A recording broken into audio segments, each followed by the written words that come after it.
Greetings. ये topic dedicated है कि स्ट्रगल्स हमारी लाइफ को या हमारी पर्सनालिटी को कैसे शेप करते हैं। स्ट्रगल्स अच्छे होते हैं या बुरे होते हैं, इसको हम प्रैक्टिकली समझने की कोशिश करेंगे। अच्छा, एक क्राइटेरिया लेके चलते हैं। अगर किसी प्रॉब्लम को हम पहली बार फेस कर रहे हैं तो उस केस में क्या होगा, और अगर उस प्रॉब्लम को हम 2-4 बार फेस कर चुके हैं तो क्या होगा। जब भी हम किसी प्रॉब्लम को या नई स्पेशली किसी नई सिचुएशन को फेस करते हैं तो हमारे ब्रेन में बहुत सारे न्यूरॉन्स होते हैं। जैसे ये तो बेसिक इन्फॉर्मेशन मतलब मोस्टली सभी को पता ही होगा। एक न्यूरॉन दूसरे न्यूरॉन से कनेक्ट होता है। जैसे कि मुझे ड्राइविंग करनी है तो एक पर्टिकुलर सेट ऑफ न्यूरॉन्स होंगे जो कि आपस में कनेक्ट करेंगे, और मतलब जैसे-जैसे आप ड्राइविंग सीखते जाओगे, जैसे-जैसे आपका मतलब जितना ज़्यादा आप फ्रीक्वेंटली उसको करोगे, फिर वो आप देखेंगे कि ऑटोमैटिकली आप ड्राइव कर रहे हैं। आपको ड्राइव करने की कोशिश नहीं करनी पड़ रही। जैसे कि हम जब बोलना शुरू करते हैं बचपन में, तो स्टार्टिंग में कुछ एक न्यूरॉन्स कनेक्ट होते हैं। अगर आप देखेंगे तो हम कुछ स्पेसिफिक सेट ऑफ वर्ड्स ही ज़्यादा यूज़ करते हैं। जैसे मैंने बोला स्पेसिफिक सेट ऑफ वर्ड्स, तो अगर कोई और बोलेगा तो कुछ और वोकैब्युलरी को यूज़ कर सकता है।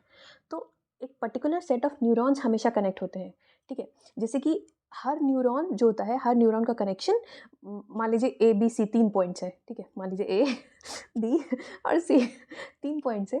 अब एक स्पेसिफिक टास्क है जिसके लिए ए से बी कनेक्ट होता है, बी से सी कनेक्ट होता है।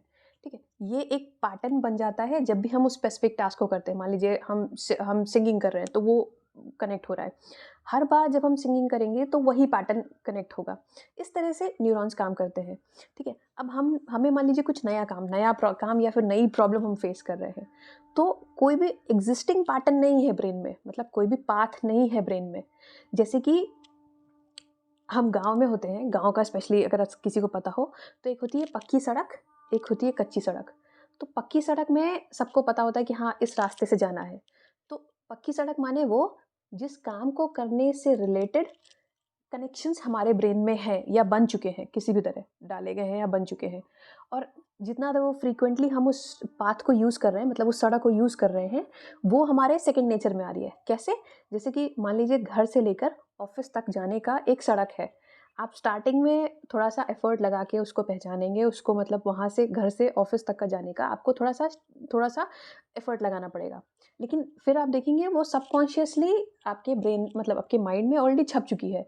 ये टर्न लेना है, वो टर्न लेना है, आप ऑटोमैटिकली ले रहे हैं। जो लोग ड्राइविंग करते होंगे या जो लोग ऑफ़िस जाते होंगे, इस तरह से उनको पता होगा कि ये सब ऑटोमैटिकली छपा हुआ है। ओके, जितना ज़्यादा आप उसको यूज़ करेंगे, मतलब एक एक ब्रेन का एक कैरेक्टरिस्टिक होता है, जिस पाथ को हम जितना ज़्यादा यूज़ करते हैं, वो उतना ज़्यादा डोमिनेंट हो जाता है, और जिस कनेक्शन को हम जितना कम यूज़ करते हैं, वो उतना उसका पकड़ जो होती है, वो लूज़ होती आती है। ठीक है? अब जैसे कि हमने पक्की सड़क ली और कच्ची सड़क ली, तो अगर हमें कोई भी हैबिट चेंज करनी है या हमें कुछ भी चेंज करना है, तो उस पक्की सड़क को तोड़ने की बजाय हम एक नई कच्चा रास्ता बना सकते हैं और धीरे-धीरे उस पे चल सकते हैं। तो इसीलिए अगर आपने सुना हो तो हमेशा कहा जाता है, if you want to remove a habit, replace it with something else. मतलब उस सड़क को मत तोड़ो आप, बल्कि एक नया कच्चा सड़क बना दो और धीरे-धीरे उस पे चलना स्टार्ट करो। जैसे ही ब्रेन को या माइंड को ये लगना लग शुरू हो जाएगा, ये रास्ता ज़्यादा बेटर है, ज़्यादा आसान है, ज़्यादा फ्रूटफुल है, वो अपने आप ही उस रास्ते पे चलना स्टार्ट कर देगा। फिर मतलब मान लीजिए ए, बी और सी था और आपने ए से सी जोड़ दिया, ये रास्ता निकाल लिया। तो फिर क्या होगा कि आप नॉर्मली ए से सी ही आप सबकॉन्शियसली धीरे-धीरे वो रास्ता आपके ब्रेन में आ जाएगा। अच्छा, हम स्ट्रगल को लेके चलते हैं इसी समय। मान लीजिए हम किसी प्रॉब्लम में हैं, फँसे हुए हैं और उसका रास्ता हमें पता नहीं है। ब्रेन अलग-अलग कनेक्शंस बनाने की कोशिश करेगा, मतलब एक न्यूरॉन से दूसरे न्यूरॉन, कौन-सा ऐसा रास्ता है जो कि सबसे ईज़ी रहेगा। जैसे हम बास्केटबॉल खेलते हैं, जो लोग बास्केटबॉल खेले होंगे या फिर बैडमिंटन अगर खेला होगा मोस्टली किसी ने, तो हमें हिट करना होता है। तो हिट करना होता है तो ह एक एक टाइम आता है जब वो हिट हिट करने की कैपेबिलिटी हमारे अंदर आ जाती है। हमें पता होता है कि हमें किस एंगल से मारना है। वो जो एंगल होता है ना, उसके उस एंगल क्लियर एंगल तक पहुँचने के लिए कि अगर ऐसे आ रहा है तो हम ऐसे मारेंगे, उससे पहले बहुत सारे permutations and combinations already brain बना चुका होता है। उन सबको बनाने के बाद वो वैलिडेट करता है, अच्छा ये वाला जो है वो ये काम इस तरह से मारेंगे तो ऐसे काम करेगा। और जैसे-जैसे हम उसे यूज़ करते आते हैं, वो चीज़ पक्की होती जाती है धीरे-धीरे करके। ठीक है? तो उसी तरह back to the square one, अगर हम किसी नई प्रॉब्लम को फेस कर रहे हैं, तो हमारा ब्रेन अलग अलग रास्ते बनाने की कोशिश करेगा, ठीक है। इसको साइंटिफिक टर्म्स में न्यूरोप्लास्टिसिटी भी बोलते हैं। न्यूरोप्लास्टिसिटी मीन्स कि ब्रेन कनेक्शंस बनाने की कोशिश कर रहा है। जितना ज़्यादा वो कनेक्शंस बनाने की कोशिश करेगा उतना ही आपका ब्रेन ज़्यादा शार्प माना जाता है, कि जितने ज़्यादा आप रास्ते बना सकते हो उतना ज़्यादा आपका ब्रेन शार्प माना जाता है। तो अगर आप उस स्ट्रगलिंग फेज़ में हो और एक नया रास्ता निकालते हो, तो ये एक तरह से आपके लिए अच्छा है कि आपने एक एक लेवल, मतलब एक डिफ़िकल्टी का एक लेवल पार किया। अब आपको कॉन्फिडेंस है इससे नीचे कुछ भी आएगा तो मैं झेल जाऊँगी या झेल जाऊँगा। फिर आप नेक्स्ट लेवल पे जाओगे, फिर नेक्स्ट लेवल पे, फिर नेक्स्ट लेवल पे। इस तरह से आप पूरा अपना जो लाइफ़ होगा वो सॉर्ट करते जाओगे। जैसे कि मान लीजिए आप करियर वाइज़, पहले आप करियर वाइज़ अपने आप को सॉर्ट कर रहे हो, ठीक है। आपने मतलब फॉर एग्ज़ाम्पल एक एक मान के चलते हैं, एक इंसान जिसको कोई भी पर्टिकुलर प्रॉपर गाइडेंस नहीं है, मतलब करियर रिलेटेड। आप अपने आस-पास देखेंगे तो ऐसे बहुत सारे एग्ज़ाम्पल्स मिलेंगे, जिनको करियर रिलेटेड कोई भी किसी ने कभी गाइड नहीं किया, उनके पेरेंट्स का सपोर्ट नहीं है। वो धीरे-धीरे कर के अपने एक लेवल पे जाते हैं। फिर उनको लगता है अच्छा मैं यहाँ तक आ गया, तो नेक्स्ट लेवल पे जाएँगे फिर वो, कि अच्छा मैं ये भी कर सकता हूँ। अगर मैं इस लेवल पे अपने आप को बना सकता हूँ, तो मैं इससे भी कर सकता हूँ। आप जैसे-जैसे उस प्रॉब्लम्स का लैडर करते जाएँगे ना, आपके लिए सब खेल बनता जाएगा।